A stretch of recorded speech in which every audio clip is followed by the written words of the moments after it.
Los saludamos, amigas y amigos de 15 UCR, este medio televisivo universitario que se paga con los impuestos que tributan los habitantes de este país y una parte nada despreciable con la capacidad de endeudamiento del Ministerio de Hacienda. Y me parece que hay que decirlo.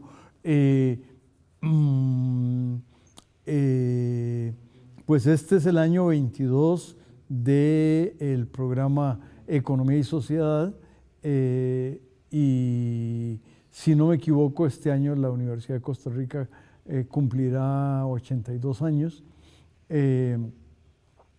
y ya que en esas estamos, yo hasta 75 años cumplí el año pasado, de manera que estamos en Yo todas. 50, ya que nos estamos sincerando, yo cumplí Bueno. 50 el año pasado.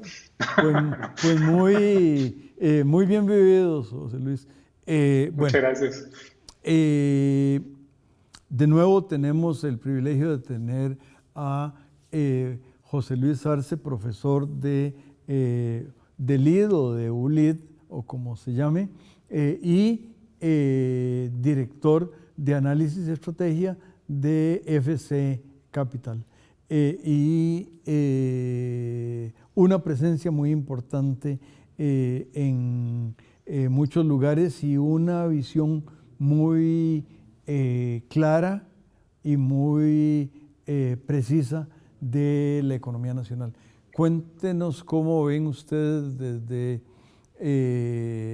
desde allá el año que empieza. Muchas gracias, Juan Rafael. Sí, vamos a ver, yo creo que van a seguir siendo tres temas principales los que van a gravitar sobre el desempeño macroeconómico en el corto plazo en este año 2022.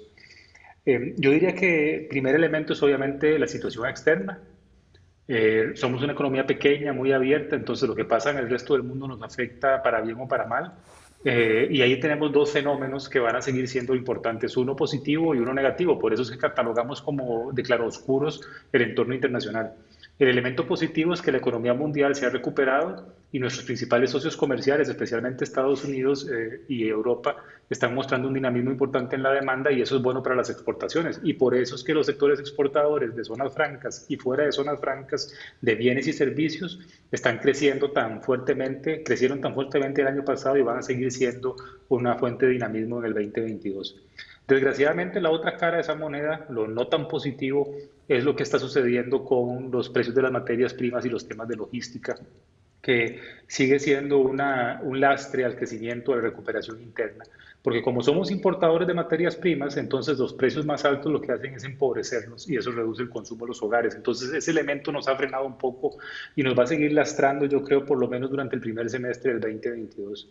A nivel internacional no podemos negar también que seguimos viviendo en mucha incertidumbre, digamos, en Costa Rica siento que tal vez quizás muy alegremente creemos que el tema sanitario ya se superó, y lo que ha sucedido con la variante Omicron, por ejemplo, en el caso del SARS-CoV-2, nos ha señalado que esto es algo totalmente impredecible, es una incertidumbre enorme y todavía tenemos que ver exactamente qué implicaciones podría tener en el entorno de crecimiento mundial los cambios en la enfermedad y lo que vaya evolucionando esta nueva fase de la pandemia.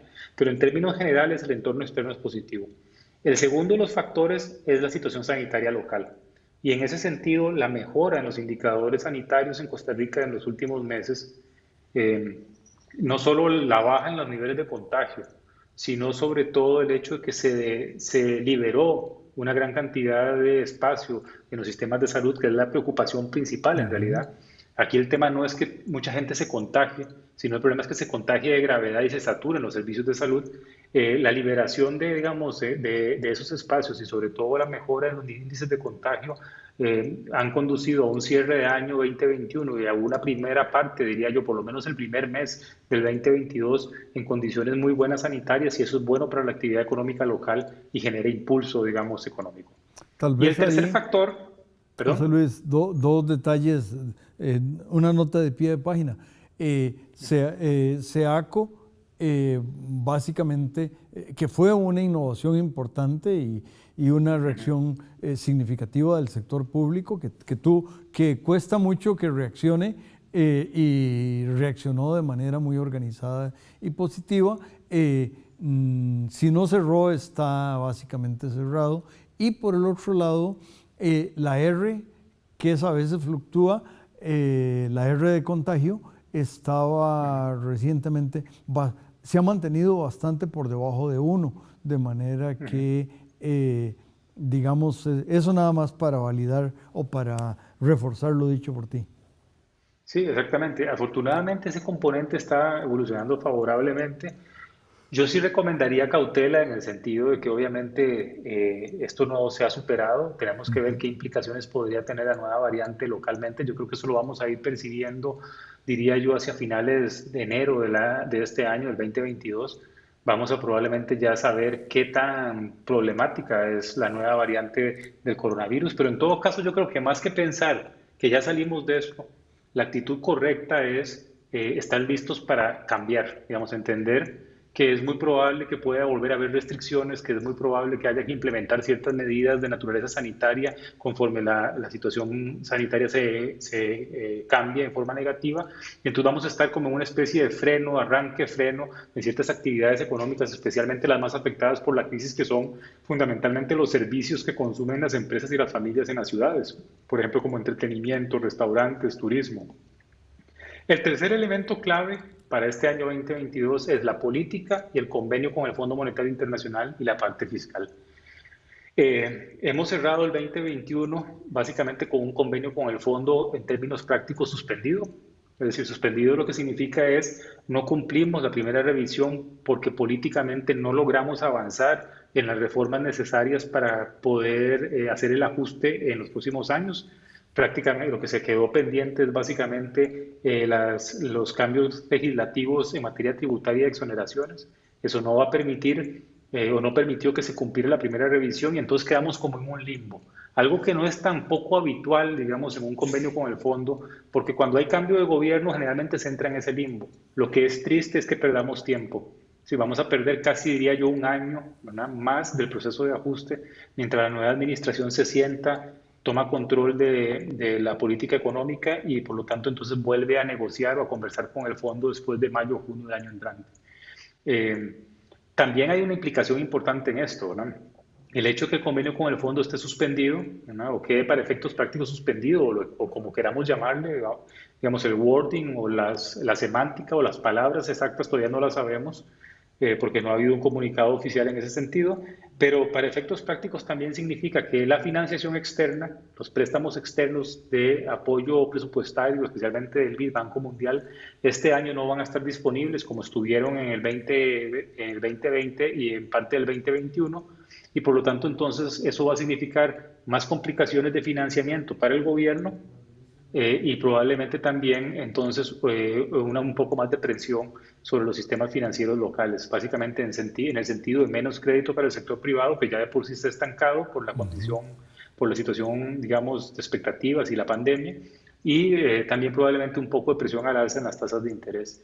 Es una lástima, digamos, realmente que el tema del convenio con el fondo no haya avanzado. Era un convenio bastante balanceado, digamos, desde el punto de vista del proceso de ajuste y parecía bastante sencillo. Tenía mucho financiamiento también, que es lo que necesitamos también para salir de esta situación fiscal tan complicada, pero desgraciadamente lo político otra vez, un ejecutivo que no impulsó las reformas lo suficiente cuando tenía control de la agenda legislativa durante el periodo de sesiones extraordinarias, y después una oposición política absolutamente oportunista y también irresponsable, incluyendo los partidos que fueron muy responsables durante el año 2018 como Liberación Nacional. Yo creo que la campaña electoral quizás los trastornó un poco y en ese sentido condujo a esta paralización del proceso de ajuste, que para mí es el tema más grave, más complejo. Yo no Yo decía, anticipo. José Luis, Ujú. alguna vez, y yo no opino, eh, pero alguna vez hablando con alguien de un partido pequeñito, de un partido político pequeñito, yo decía que bueno, que ellos estaba bien que no estuvieran de acuerdo con nada porque eran tan pequeñitos que nunca iban a gobernar, pero los exacto. partidos que tienen esos, más bien debieron estar aprobando todo lo que el gobierno les decía para que les dejara la mesa limpia y servida. Ujú. Pero, Exacto. ok, ya dije Exacto, más no, de es lo que debía. decir, tenés toda la razón, vamos a ver, no tiene sentido. Un partido que tenga, digamos, vocación de formar gobierno debería más bien estar feliz de que otro ejecutivo se cargue con parte del peso político, ¿verdad? Y del ajuste y también evitar perder el tiempo de la negociación posterior, porque van a ser por lo menos 6 meses perdidos en esa negociación, si esto no es tan sencillo. Lo que yo creo, y además también creo yo, hay una ausencia muy grande de transparencia. Vivimos en una dinámica política en donde hay dos cosas que funcionan para atraer votos. Una es polarizar y la otra es también, desgraciadamente, a veces ser oportunista en temas, por ejemplo, como lo tributario. Nada, digamos, los presupuestos públicos, lo que dijiste al principio, por ejemplo, este canal, la universidad pública, la educación primaria, toda requiere tributación para poderse financiar. Todos los planes de gobierno están llenos de promesas y están llenos de obras, digamos, de diferentes tipos que tienen que realizarse y van a requerir presupuestos y van a requerir recursos. Entonces es hasta deshonesto y, digamos, yo diría que una tomadera de pelo, yo no tengo cabello, pero digamos que me lo estarían tomando exactamente igual, ¿verdad? En el sentido de que no están siendo sinceros con el electorado acerca de cómo es que quieren hacer las cosas y cómo se van a financiar. Yo les aseguro a ustedes, digamos, que todos los que hoy dicen no impuestos, si ganasen las elecciones en febrero de este año, pues lo primero que van a tener que hacer en el nuevo convenio con el fondo va a ser poner algún impuesto. Entonces hay una gran deshonestidad, un gran oportunismo y desgraciadamente esa es la dinámica en que estamos metidos y eso nos está costando tiempo, ¿verdad?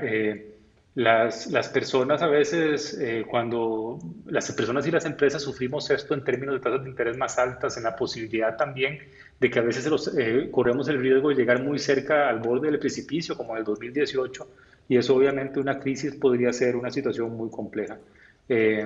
Como dicen las calificadoras de riesgo, digamos, las calificadoras Ujú. de riesgo como Standard Poor's, Fitch o Moody's, básicamente todas coinciden en que nuestro principal problema que afecta a nuestra calificación es justamente esa incapacidad política de alcanzar acuerdos y más en medio de un proceso electoral en donde las fuerzas políticas llamadas a ser eh, responsables parecen no estarlo siendo básicamente por crear cánticos de sirenas a ciertos segmentos del electorado para congraciarse también con grupos de interés, que ese es un tema muy importante en el caso nuestro. Nuestros presupuestos públicos, nuestras políticas públicas muchas veces están capturadas por grupos de Así es, don interés José Luis, sindicales, y ¿verdad? le vamos a pedir al canal Claro. que nos invite a regresar y no nos capture.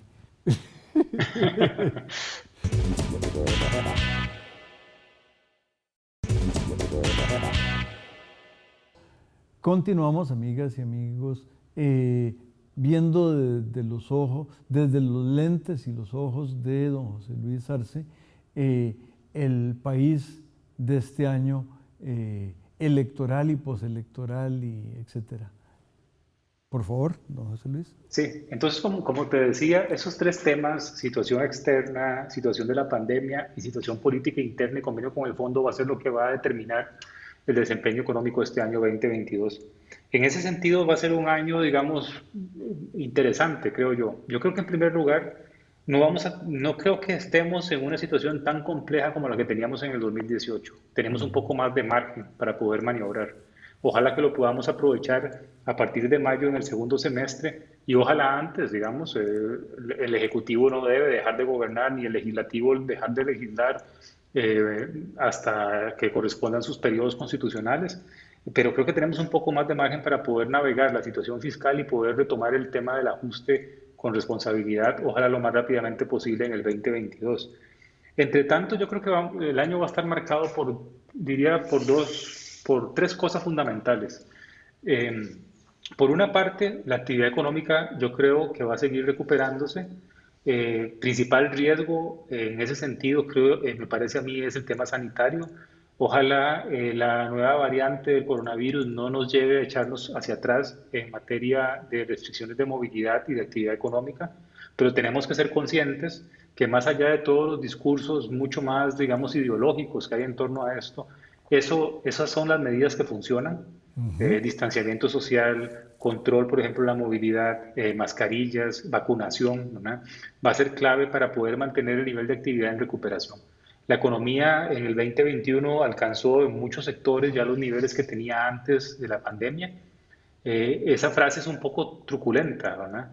Porque por una parte es positivo que estemos otra vez en los niveles de febrero del 2020, pero recordemos que es febrero del 2020 a finales del 2021, ¿verdad? Eso lo que significa es que apenas estamos regresando a lo que teníamos en enero o febrero del año 2020 y por lo tanto entonces tenemos una brecha muy grande de ingreso y de demanda todavía respecto a lo que tendríamos en los niveles actuales. Pero el proceso de recuperación afortunadamente ha continuado.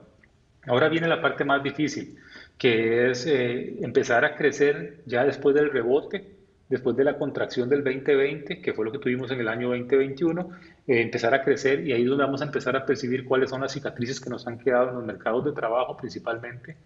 El desempleo no se ha recuperado a la misma velocidad de la actividad económica y también creo yo en el sistema financiero, en donde todavía tenemos que ver un poco cuáles van a ser los costos y las cicatrices y heridas que la situación de la pandemia ha dejado. Vamos a tener un poco más de inflación.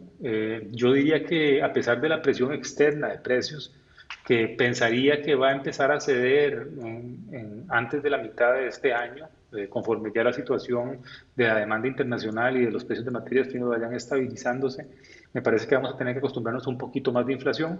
Nada diría yo grave, pero vamos a tener inflaciones ya más cerca del rango meta del Banco Central y vamos a tener un Banco Central con menos espacios para ser expansivo, como fue desde el año 2019. Eso, junto con un gobierno que va a tener que financiarse mucho internamente, que ha ido haciendo el ajuste por la parte del gasto gracias a la regla fiscal implementada en la reforma del año 2018, pero que todavía le falta hacer ajuste porque vamos a seguir teniendo un déficit de por lo menos 5% del PIB, quizás un poquitito más alto en este año. Todo eso va a significar presión sobre el mercado financiero en el sentido de búsqueda de recursos por parte del gobierno y ya sabemos lo que sucede cuando el gobierno tiene que financiar un déficit grande. Queda menos espacio para el sector privado y eso significa un poco de presión alcista sobre las tasas de interés. De nuevo, insisto, yo no veo una situación compleja como el 2018. En el 2018 realmente nos asustamos, ¿verdad? Lo que sí veo es una situación más difícil que en el 2021, en donde los espacios tanto para Banco Central como para Ministerio de Hacienda para maniobrar la política monetaria o para gestionar de mejor forma la financiación pública van a ser más limitados y por lo tanto entonces probablemente vamos a tener un poco más de presión sobre las tasas locales. La noticia, digamos, de la suspensión del convenio con el fondo va a tener implicaciones cambiarias probablemente. Sin duda. Los menores recursos externos desembolsados de bancos como el BID, Banco Mundial o el mismo Fondo Monetario Internacional van a poner cierta presión sobre las reservas y sobre todo van a limitar la capacidad que tiene el Banco Central de utilizar sus reservas para administrar la presión en el mercado cambiario, que es lo que ha estado haciendo desde el año 2016 y la verdad es que le ha salido muy bien, especialmente en el año 2020, porque en el año 2020, a pesar de haber perdido prácticamente la totalidad de los ingresos por turismo, no tuvimos presiones cambiarias excesivas. Tuvimos un tipo de cambio que subió, que es lo normal que tiene que pasarle a una economía como esta cuando recibe un shock externo como fue la pandemia, pero no tuvimos volatilidad ni momentos de caos en el mercado cambiario, gracias a que las reservas sirvieron como un amortiguador con la intervención del Banco Central vendiéndole dólares a Recope para pagar la factura petrolera, digamos, eso ayudó en ese proceso. Ese mecanismo, sin desembolsos externos, termina teniendo menos flexibilidad, porque al Banco Central le va a resultar más complicado volver a recomponer o volver a inflar o llenar las reservas y tener ese colchón de manejo. Yo diría que esas son las diferencias más grandes. Yo me temo que va a ser un año un poco más difícil que el 2021 para el Ministerio de Hacienda en su financiación. Y me temo que va a ser un año también de lento crecimiento. Ya pasado el rebote de la contracción pandémica, vamos a empezar ya a crecer a nuestro ritmo y desgraciadamente nuestro ritmo no es un ritmo de expansión acelerado, no por factores coyunturales nada más, sino por factores estructurales como el desequilibrio fiscal, los temas de productividad, la baja participación de las mujeres en la fuerza de trabajo, por ejemplo, las condiciones, digamos, de tener una economía dual en alguna medida, un sector muy dinámico, muy encadenado al resto del mundo a través de las exportaciones, pero una economía interna que es la mayor parte de la economía local, que tiene muy baja productividad, que tiene muchos lastres para el crecimiento, por ejemplo, como altos costos laborales, altos costos de energía, mercados no competitivos. Y eso obviamente nos vuelve a poner quizás en esa, digamos, frase tan conocida de don Eduardo Orizano, otra vez en ese nadadito de perro, crecimiento lento, desgraciadamente una vez superado el riesgo, el shock pandémico, ojalá, ¿verdad?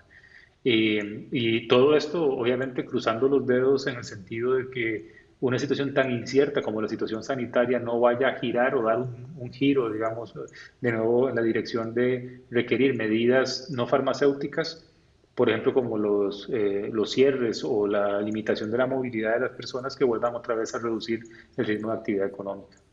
Ese es más o menos, digamos, el esquema, lo que estamos viendo.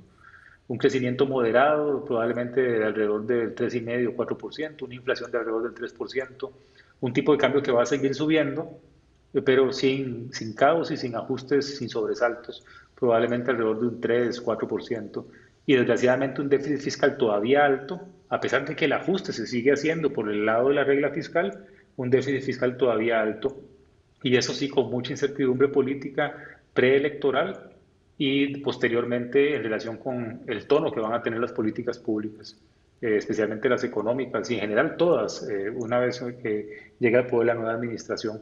Ese tema, digamos, el tema electoral, si bien no es un tema que genera el ruido que genera en otros países como Honduras, por ejemplo, o Guatemala, en Costa Rica sí empieza a ser un tema interesante porque las elecciones son una especie de ruleta rusa en realidad. ¿No? Ujú. Es decir, no sabemos muy bien cuáles van a ser las dos primeras minorías que van a ir al balotaje en abril y por lo tanto entonces, dada la variedad de opciones políticas y dado que los márgenes para pasar a esa segunda ronda en realidad son votaciones relativamente bajas, pues la verdad crea un tanto de incertidumbre acerca de cuáles van a ser, quiénes van a ser los ganadores y cuáles van a ser la orientación de la política económica de ellos, ¿no? Y como las campañas no nos sirven de mucho para saber la realidad sobre lo que realmente van a hacer, pues entonces estamos todavía peor los electores un poco a ciegas. Un tema que se me ocurre, y porque tú le has venido dando seguimiento a Centroamérica a través del tiempo, Ujú. eh, a- de alguna manera piensas que Centroamérica a través de los mercados y las interacciones le va a ayudar a la economía de Costa Rica o más bien puede ser un